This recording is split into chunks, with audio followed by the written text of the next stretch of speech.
And welcome everybody, and we're into the fourth game of the day, and we have Monash A on the right side, the winners of their own region, and also the winners on the left are from Southern Australia. So very two strong teams from their given states. And yeah, we're for a very good game. I am joined here by Pixie, and I'm myself and Pune. So we're looking forward to a very good game. And what are your thoughts on this whole thing, Pixie? Yeah, these are two strong teams as it is. We've certainly seen and heard a lot more of Monash, really because they played in the last round. Sorry, in the last iteration of this tournament, I should say, and like you said, winning their region. Left team did actually lose earlier to University of South Australia, I believe. So I think coming into this game, they might feel like they have something to prove, but I've got to be honest, Monash are a hard team to prove yourself against. I think they've really got their work cut out for them here. Yeah, I definitely agree with that. Monash has rose through the qualifiers of their own region and there's a couple of hard teams there. I mean, obviously coming in here and doing their best, putting their best foot forward, trying to avenge their second seed team, which is Monash placeholders. A couple of issues with placeholders last tournament bracket that we did as well, but nonetheless, they are here and they won their previous game. But what do you make of these bans so far? Well, it's looking pretty targeted actually, at least coming out of Monash. It looks like they're really going after the top lane there, which is quite interesting because we're seeing the same thing on the other side. Shyvana, Gragas, arguably a bit more on the jungle side of things, but certainly Shyvana can still go in the top lane. But Aurelia, Akali, Fiora, like that's the top lane pool has just been really, really thinned out here, and I feel like that might be targeted, or it might just be a bit of a strategy that these teams are employing just to try and thin out the pool there and focus more on other lanes in their picking. And we'll have to see what Gym God opts to go for after these bans. Yeah, interesting point you actually mentioned because although they in the top lane pool, it's not the top lane pool that we're used to seeing. I mean, we usually see the Maokai, the Nautilus, the Hecarim, those kind of champions. The Olaf, as Gym God has opted to lock in. Oh. And I think the last split that or not the last split, sorry, the qualifiers for their Monash were in. Hecarim was banned against Q-Nectar in every single game, and I'm not sure if the blue team, Charles Darwin, hasn't done their research or just have no respect for the Hecarim pick, but yeah, definitely a potential pickup here. What's your thoughts on that? Yeah, you were dead right. I mean, they've banned out all these top laners, but the biggest power picks are all still wide open. I mean, we see that in the Olaf being picked up. Yeah, potentially picking up the Olaf because it is one of the only stronger top laners. I mean, we've seen Xan Spartan use it to great effect in the LCS, and in good hands, it can destroy the backline, especially Alid on this ADC.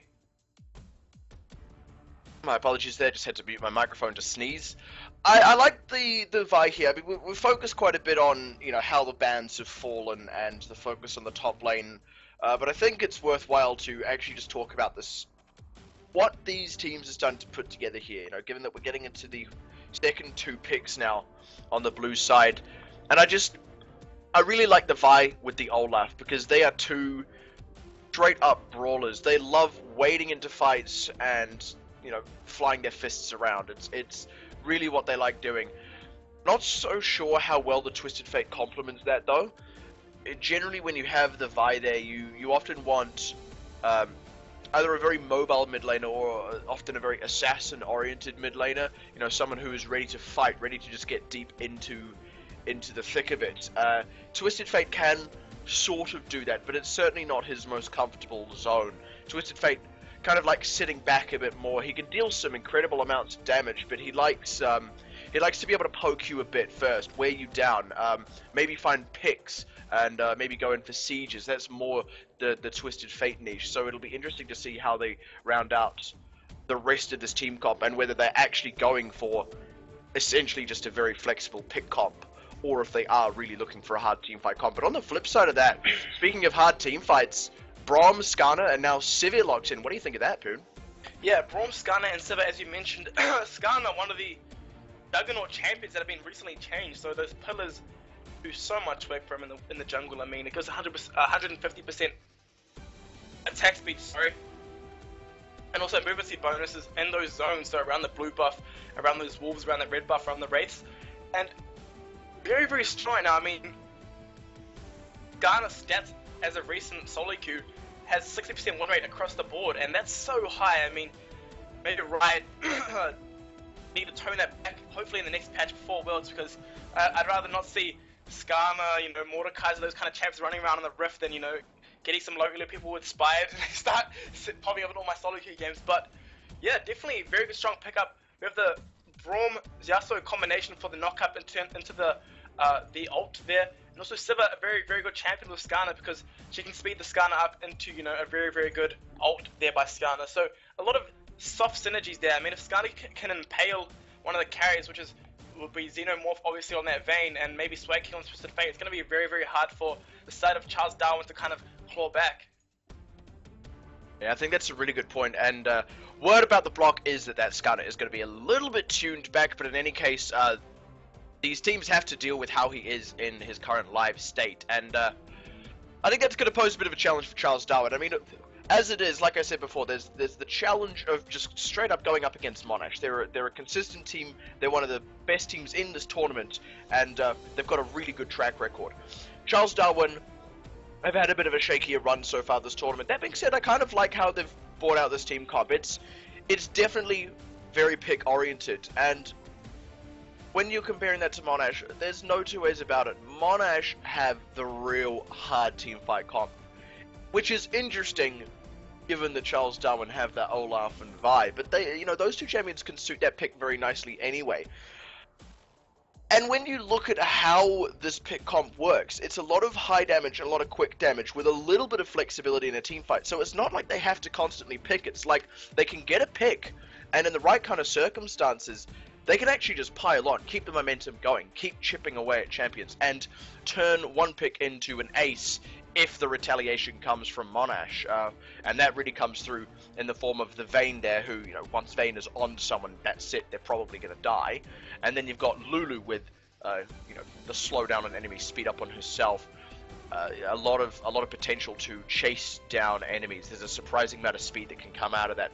Plus the Vi, plus the Olaf, plus the Twisted Fate who can gate in, you know, to keep the chase going. They're not a team that wants to fight in the lane, in my opinion. They want to get a fight in the jungle. They want to be able to get a good pick and just start running down the enemy. That being said, that's a really risky way to play against a composition that's running the likes of Skarner and Sivir, who has such incredible speed, and now as well the likes of Malphite, which I think is absolutely brilliant on top of that Yasuo, plus the Braum as well. There's so much internal synergy just between those three champions, and if Charles Darwin find themselves caught even just once or twice, they're gonna have a really tough game. Yeah, extremely tough game. But as you mentioned, it's gonna be up to Swag King on that Twisted Fate to push out the lane and use that gate to try to make picks. But Bomb Boy on that Braum can put up a shield and block the gold card. Hopefully, even Ali can just spell shield it. So I mean, it's gonna be extremely hard for Swag King to try make plays across the map. But if you take a glance back to how they played in their qualifiers, Monash is a team that's known for being disengaged on and then turning disengaged on their head and re-engaging. And with champions like Malphite, Braum, and Sivir with that ult, it's really easy for them to kind of turn a teamfight on their head and just turn the CC onto the carries. I mean, one good placed unstoppable force by the Malphite onto Xenomorph and maybe Swag King on that Twisted Fate, it's going to be very devastating for the side of Engineers, which is the Charles Darwin Engineers, sorry. And if this Yasuo gets rolling, I would estimate a very good mid laner, coupled with Chinny G, that partnership. Very strong players. It's up to Neku and Swag King to try and punish this Yasuo, make sure it doesn't get ahead in terms of farm and in terms of levels. Yeah, I actually really want to talk about that Twisted Fate for a moment, because you mentioned just then a crucial ultimate or a knock-up on the Vayne or Twisted Fate would really be what is needed to turn the tides of these fights. Twisted Fate though is really, really immobile as a mid laner. He walks everywhere. No blinks, no dashes. There is the gate, but there's that channel time on it. And really, if you're using gate as an escape, it is a last ditch attempt. You know, Vayne at the very least can try and tumble to relative safety, but you know, you look at the ideal team fight for Monash. They get a nice knock up. Yasuo goes flying on in. Skarner comes in, logs down either the Vayne or the Twisted Fate, and suddenly Charles Darwin engineers have no response tools left. They'll just get torn apart. And that's a risk they run every single time they go for a fight. The Malphite can come out of absolute nowhere. The Yasuo can come in from a long way away. And then there's the Braum as well. So if they do finally catch someone, there's the Braum who can jump on in, keep them alive for long enough for Monash to respond. So really, I think what this game is going to come down to is how well Charles Darwin play the vision game. If they have the vision, if they know where everyone or almost everyone on Monash is at any given time, then they can go for safe picks. And that's going to be how they have to play this game. And up until that point, Neku is going to really have to babysit this mid lane so that Swag King doesn't end up falling too far behind. Because once again, the Skarner coming out of the jungle and getting a nice gank on Twisted Fate isn't going to be something Swag King can respond to. He doesn't have the mobility for that. He can't dash out of the way. He has to blow a flash, and after that's gone, what's he got left? It's an interesting point to pick up. And also, sorry, the Yasuo is known as a traditional counter to the Twisted Fate. I mean, his Windwall can block half of his combo, let alone all of his combo. If he blocks both the wild card and the picker card, it's going to be extremely hard for this Twisted Fate to do anything else. I mean, even his auto attacks get blocked. So what can Swag King bring to the table that's going to stop our Decimate on this Yasuo? Because if Decimate just keeps pushing the lane in, it will give Swag King no opportunity to roam and to try and make those picks. And if Twisted Fate can't help his team, he doesn't really offer much because a lot of his kit relies on that gate, relies on that global pressure.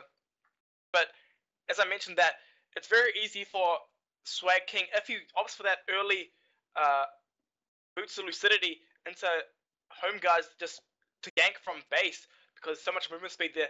But it is up to Bomboy and to Cute Nectarine coupled with Chinny G to try and be the front line that is needed. But our Decimate going to be able to mitigate a lot of the damage coming through by Charles Darwin engineers. The only issue I have with the team comp of the engineers is that they lack a front line. I mean, they have Olaf, who realistically will be trying to kill Alid on that Sivir, but you look to Monash, hey, they have both Bomboy on that Braum, Skarner in the hands of Chinny G, and Q Nectarine on that Malphite. I mean, those are three very, very tanky champions, and given a lead, they get even tankier. So I wouldn't be surprised to see engineers struggle with a tank line because a lot of their damage is very squishy. You know, just before we get out of this loading screen here, I want to bring up something that I've always found absolutely fascinating. Look at how dedicated Sivir is to stretching her hamstrings. Like, that's just wow. Like she must be so incredibly. Yeah, exactly. Like this is her pregame, and she goes into that lane so limber. Like on the hunt. That's how she's able to move so fast. She's loosened up all her leg muscles and she's ready to go. But you make a really great point about the front line there of Charles Darwin, especially when you're comparing that even just to the Malphite and Braum. Not even mentioning Skarner. In fact, this is very much a 3 tanks, 2 carries kind of composition coming out from Monash. And on the flip side of that, you've got a pseudo triple threat team comp in Charles Darwin Engineers. And I say pseudo because as much as Olaf can be a bit of a carry, he's never going to be a carry to the same extent as Twisted Fate and Vayne. And interesting as well here, the Lulu isn't actually a carry in this game. She's in the support role, which is interesting enough. We haven't seen that for quite a while now. But she is going to be completely utility with very little damage. And I think actually that's something that can work to the detriment of Charles Darwin Engineers. Because when you're up against 3 tanks, especially until that Vayne is really in the late game, you need to get as much damage as you possibly can, or you're just going to straight up lose fights. But who else better to first tanks than that Vayne with the with the silver bolts on her W. If she can position properly and not get impaled by Chiniji on the Skarner, it'll be very, very good champion to have picked up. But a mini game in this early game is to try play around those crystals that are on the map that Skarner does benefit greatly from. They don't activate till 130, but something to be watching for, because if the enemy does capture it, it's 15 gold in the pocket of the enemy team. So something you have to either watch for a lot. Very standard fan by both teams, and actually Charles Darwin not warding that much, so very susceptible to an invade, but no invade gonna be happening. So very standard laning and 1v1 in the top lane most likely. Apologies, had another sneeze there. It's alright. And it was at the perfect time as well. At the moment you stopped talking, I went, oh, I've got a sneeze. But yeah, actually really good positioning here. Decimate Alad and Bomboy. I really like this just move in the river. It's actually quite an aggressive move, all things considered. They're certainly not looking for an invade or anything, but they've been able to sneak some wards just fringing into the blue side jungle, and actually that's going to give them so much information about Vi, which is so huge for them, given that we're talking about how much Chinny G is probably going to want to focus down this Twisted Fate. If he knows exactly where Vi isn't, then he can go right there. And hold on, this is a nice move by Alad and Bomboy. Oh, and actually, the Krug actually went across Xenomorph on that vein. It's gonna make Vi's jungle here really, really hard. I mean, she's not even level 2 yet, trying to take this blue. Has no, I mean, not blue, sorry, red, without the smite. So, it's gonna be hard, and Alad and his counterpart, Bomboy, already putting some damage down. That's not worst case scenario if Alad did steal that Krug with his Q. That would be a very, very strong play, but Xenomorph may hit that level 2 earlier because he did get the XP from those Krugs, but, I mean, a very, very small victory there by the side of Bomboy and his team. Look at this bottom lane. CJK rather, he's just easing these boomerang blades right now. And actually Swag King already struggling in the mid lane with that farm. I mean, you've got to hand it to I Will Decimate. He's done such a great job of keeping the pressure on with the harass, and Alad's doing exactly the same.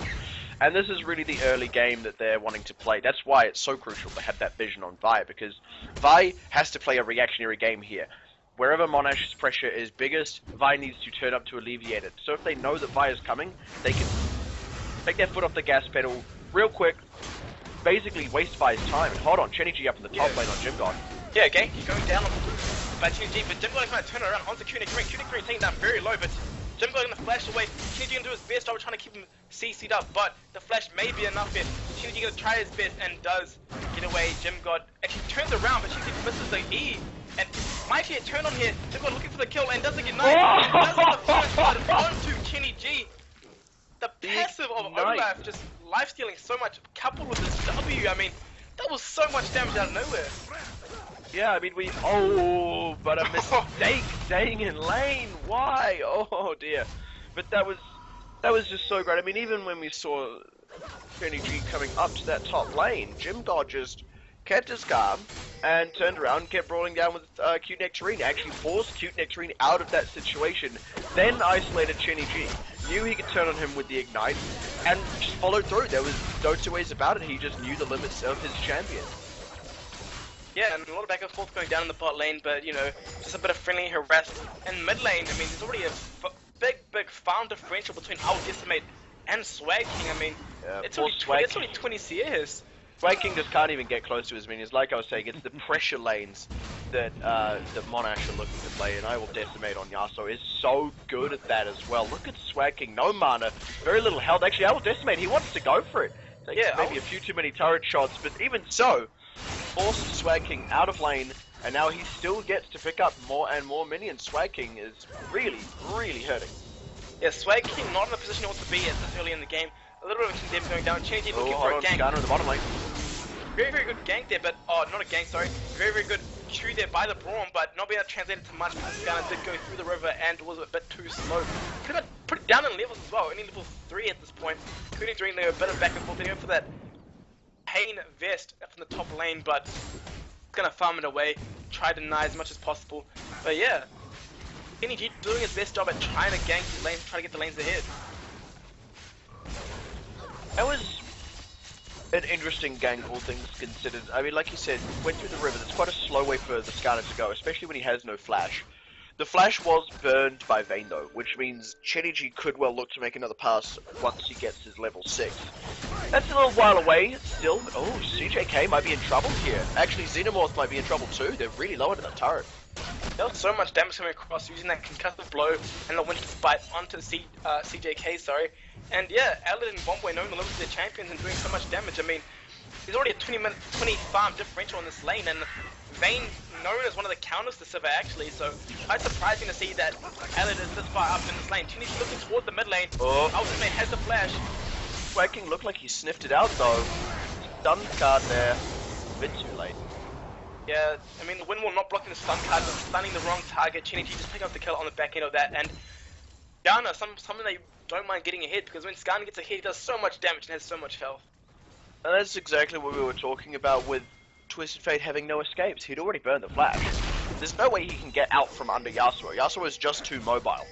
And the fact that Skarner could walk up to Twisted Fate really speaks volumes to how this is going.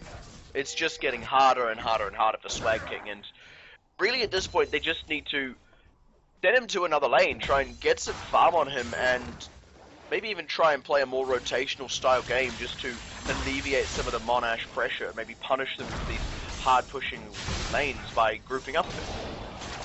Yeah, I mean, interesting point you mentioned.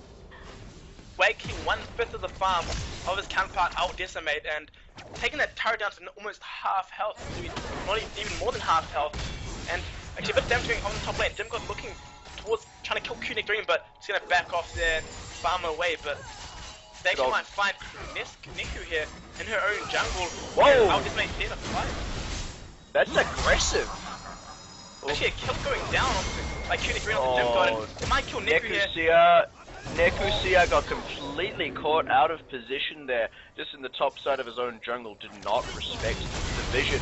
And all of a sudden, Monash, they're just putting on the pressure now. The solo kill in the top lane was enormous after we saw the power coming out of Gymgod, and really Gymgod just didn't respect the damage he was taking from minions there. There was a huge wave that he was trying to ignore to chase down Cute Nectarine, who still had, sorry I lie, I was going to say he still had flash, he didn't. Yeah, well, I mean, it's up to Q Nectarine, Gymgod, to be able to judge his wave. I mean, after that first blood in the top lane, I'd expect him to almost have the advantage outright in this lane, but that return kill onto Q Nectarine with the glacial, the Q of Malphite's, it's the Seismic Shard, sorry. I'm using the glacial skin, so it's baiting me, but, yeah, the Seismic Shard did kill Gymgod on the back end of that, and I guess 2-0 on a Malphite's not where you want him to be right now. Moreover, that Malphite is a huge amount of global pressure with the teleport. And Gymgod not running the teleport means that they can't necessarily respond in kind with their top laners, which is pretty unfortunate when you're looking to quite probably make picks with this sort of team comp. And actually, wow, Gymgod's really struggling in that lane. Yeah, actually so much damage going down. King Nectarine gonna trade back and forth, but actually might have the upper hand here.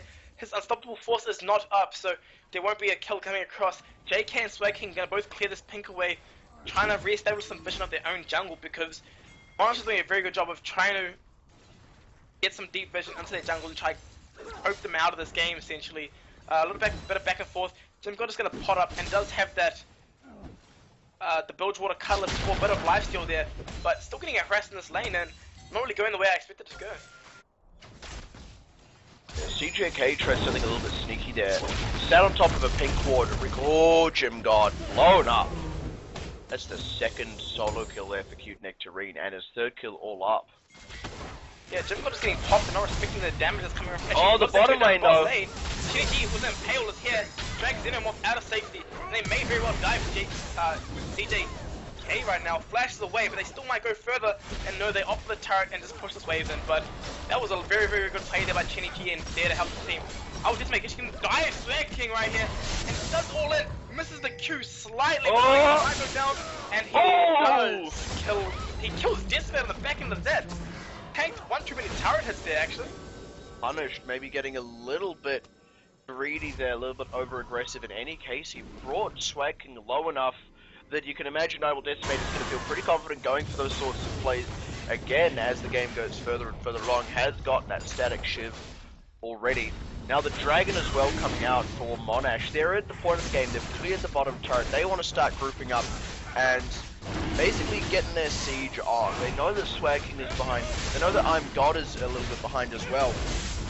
Now this is really the prime opportunity to keep the pressure on. They can't give Charles Darwin Engineers any breathing room here, or they could start to see the game slip away from them. So Monash, a good opening, but they do need to they do need to follow it up appropriately. Oh, what a flash! Cute next 3 dodged out the Q, and next you see Alec was already up in the top lane, had walked all the way there, anticipating the move. What a clever play, and actually the Twisted Fate's gate was stopped as well there. Getting a bit of back and forth damage in the jungle, and actually Alec might kill Jim God here. Oh! And actually flipping slightly. Oh, this man gonna go try kill CJK here, but he has no flash in his disposal, and he's stunned up, and the kill will go across to our Decimate, and Xenomorph with the white, with the Winter's Bite, but not gonna get stunned up. But yeah, as you mentioned, Swag King's gate being stopped, and top lane might have turned a bit differently if Swag King was there. Jimgod is sticking around in this top lane again, you know, and he's already quite low. There's a lot of damage that can come out of Aled. And Aled still is the heal. I feel like Jimgod maybe not respects that quite so much. Xenomorph caught under the turret, but what a stun! Yeah, I would Decimate diving again and dying. I mean, being a bit overzealous to fight, and 1v2 on a turret. Bomboy was there for the help, but Chenji actually will be here. They may very well turn it, and they do get the kill on Xenomorph on Swag King as well. He's exhausted across, and does the best job. Oh, the Sunkard does come across. Chenji does die, and looks. Swag King, the cannon might die. The cannon! The cannon minion! MVP, best member of Team Monash. Oh, that was actually quite a clever play, I will say, by Monash, getting ready to turn it around in the bush. Unfortunately didn't quite pay off. They're maybe getting a little bit over-aggressive. I will Decimate. Dove that turret for the second time and got punished for it without getting the kill.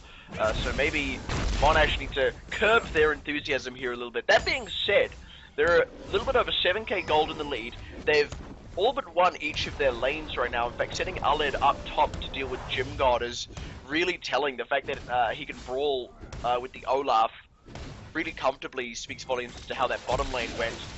Xenomorph as well has had a couple of issues with positioning. We first saw it down in the bottom lane. Xenomorph basically stood still, which you should never ever do as a main. Oh, hold on, Jimgod wants to turn this one around maybe. Well, she's trying on. Yeah, Aled doing so much damage, critting on the back end of that, and Jimgod overestimating his damage, and Aled just powering through that, getting the kill onto Jimgod, the top laner, would you believe? And it just speaks levels to how behind Jimgod is compared to Aled at this point in the game. Oh, here comes Chenny G. Which one are they going to find? CJK with a knock-up. It's Swag King. And Swag King's getting taken down again. Truth doing the Twisted Fate, not having a fun game. Actually, does go down, and CJK might be taken down here. Winter's Bite does hit, and they will tank this up very easily and get the kill. Very well played there by Bomboy and team, getting 2 kills for nothing, and very, very good Hasagi by our Decimate there to get the knockout. Hey, how come he's always able to get into your house? Ow. Because Yasuo Hasaki! Oh my god. Yeah, I knew I should not have asked. Okay. You shouldn't have encouraged it. That's another turret going down, all but uncontested. I mean, granted they'd lost 2 members in the fight beforehand. Jimgod though was back alive after going down to the top lane, and could have actually come in to try and respond a little bit there. Oh, Xenomorph! Coming down, Gabe's coming down as well. Knock up there, Facial Blizzard, gonna kill him, and Nescu might come down here as well. CJK and Nescu may die very well here. Yeah, and another kill going down. Nescu does down the back end of that. CJK might die to our Decimate as well. 4 for 0 after already fighting previously. I mean, that was a fully healed up team by the side of Engineers, and Monash A still just powered through all of that. And really, that was all vision. Charles Darwin Engineers had no idea what was in that jungle, and Xenomorph was leading the pack for some reason, stood on top of a ward as the gate was being channeled, and Swag King, he just ended up gating right into the middle of a team that had just killed his friendly Vayne. Really, that just went from bad to worse. I feel like Charles Darwin University, they struggle a bit in lane, and now they're just a little bit on tilt. They're not quite so sure how to reclaim vision and how to play that side of the game. Being as they're so behind, they look like they've just lost a bit of that baseline knowledge. I mean, you look at their health bars; none of them are particularly tanky, nor are they really close to having full items and full builds. In fact, nobody on their team has a completed item. Unless you count mobility boots on Lulu. That really speaks volumes as to how this game is going. Chenny G wants to find Xenomorph. And they've got Xenomorph going down. Gym God low, but actually able to walk out of that one. But TGK has to flash away to avoid the Winter's Bite. Aled now takes a turret shot or two, but they're happy with that. They found Xenomorph, and now they're going to keep applying the pressure. This will probably be another turret going down. In a turret on the bottom side. Cute Nectarine looks like he wants to go over the wall. The Unstoppable Force is nearly up. Actually, maybe he will! There he goes! The Polymorph came through at the same time, but I don't know, I guess that doesn't count. Oh, I Will Decimate might have got a bit too aggressive there, but no, he turns it around as Cute Nectarine comes back in. Double kill there for I Will Decimate. CJK is still down, it's only Xenomorph and Gym God, and we've already seen that the two of them cannot hold up to this Monash squad. This could be Monash keeping the aggression on. If they can get more kills in this base, they could actually just end the game right now. Yeah, buddy system happening right there, it's full effect, and obviously the buddy system of Monash is stronger. I mean, a lot of kills onto both I Will Decimate and the top lane of Connect 3. Little back and forth, the team does go down to Bomboy, but not really phasing him. We're going to play this inhibitor at 17 minute mark, such an early inhibitor. Might go in. Oh, there goes the fight! CJK. Yeah, one kill on CGK, and CG3 going to take a little bit of damage, but nothing really he can't handle, and they might get this inhibitor. Going on with Xenomorph, Xenomorph does get taken down and back into that, and so much damage on I Will Decimate. I mean, threw a bit under these turrets, but it's fine. He's half-laning Slay King with 1 Q. You know, while that was all going on, Aled was just slowly pushing in the bottom wave, and, sorry, the bottom lane rather, and now, they're going to reap what they've sowed. They're going to clear up the next inhibitor turret. They haven't even left the base. I think Chenny G went back, and that's it. How many more kills are they going to be able to pick up here? Because let's get real. Charles Darwin aren't picking up any more gold. It's not like when they died, they get to go back and get more items. Xenomorph actually disconnected there. And the reconnect, so no pause is going to come out. So the chance of them winning is still alive, boys. Yeah. Xenomorph is back. He's ready to rumble. But Chiniki and his team may finally leave. Not going to even take the dragon. Chinichi's very zealous for a kill, but not going to do it. He's going to walk back with I Will Decimate. I mean, the kills are in their eyes, but they will, better part of, having some common sense and not going to throw this game. He's going to play very methodical, which is one word I wouldn't describe this game as so far, but as fun as it has been, now obviously this team should really go back and buy. I've got to bring up a bit of a pet peeve here. Decimate is not impressive. The word decimate. Decimate means to kill 1 in every 10. Which isn't really that impressive when you think of, wow, speaking of, I Will Decimate finds the 1 in 5. And the minions may very well kill him, and they do. Standing on top of a ward. The minions killed on the back end on there, so minions MVP for this game most definitely, but Decimate doing more than 1 in 5 in this game, or 1 in 10 should I say. Yeah, well he is only 1 in 10, but it is incorrect to say decimate when you're trying to talk about a large-scale destruction. So keeping everybody informed there. I Will Decimate isn't really a very impressive brag. It's like, well, I'll kill 1 of them. Go me. Yeah, but he's done a lot more than that. He's done a lot more than kill 1 of them. In fact, 6, 2, and 9. Could I just talk about Cute Nectarine there? 9, 0, and 7 on Malphite. Look at him. He started building AP. Yeah, he's a monster. He's doing so much damage with his Unstoppable Force. And I wouldn't Chenny G. Nice one. And so much damage. Xenomorph in the bad spot right now going to get killed. And Aled may be taken down here by Nestor, but no, he's so tanky with that heal in his team. And CJK in a bad spot, going to get dashed on. Chinty flashed over the wall. Aled and his team, all, essentially full health apart from Aled, and they might just end it right here. A tasty CJK sandwich in the book. Looks like it's been written, edited, signed, and closed here as the last Nexus turret is going down. In fact, Cute Nectarine just wanted to finish off that inhibitor for posterity's sake. Gym God going down. Monash, they just want to see how many they can get now. Swag King goes back onto the fountain. Chenny G nearly goes down for that, and that is good game. Well played. There was only 24 seconds of that game in which Charles Darwin University could have surrendered. That is how dominating a performance that was from Monash. Like I said, they are one of the best teams in this tournament, and they've just proved it again. They're going to be a team to look out for as we move in towards the semi-finals tomorrow. Yeah, and the next game we actually are shoutcasting will have Monash and also the top team from New Zealand, Dreamer, being played. So a very, very good game to watch. Head-to-head Titans, and I'd love to see you guys all join us. This is me, Poon, and Pixie signing out.